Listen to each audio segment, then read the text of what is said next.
So it's working. We made our first laser cut, and unfortunately I wasn't able to videotape as it was burning for the first time.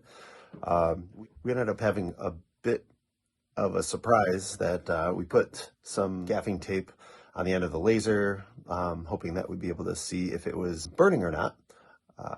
We ended up seeing smoke pop out of the back of it, so we hit the stop button real quick, thankfully for that, and shut it all down. Nothing ended up burning or breaking, but we got our first burn, and then we started working on seeing how accurate it was.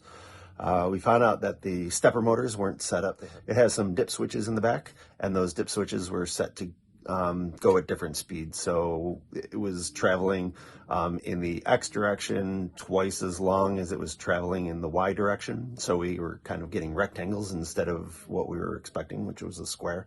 But after playing around with those for a while, we figured out how, which proper dip switch got it to get them to the same direction and size. We had to stop and take some photos to mark the occasion. We used Lightburn.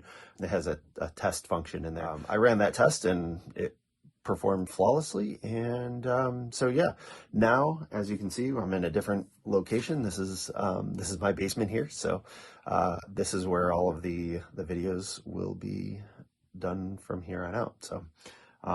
So I think we'll be able to get this thing going. And also, you might notice that I have the top. I took off the paper, and that is why I couldn't video the burning process, because this had a cover over it. So now I've gotten rid of this, and now we can see through as it cuts. So, all right, thanks for watching, and don't forget to mash that like and subscribe button.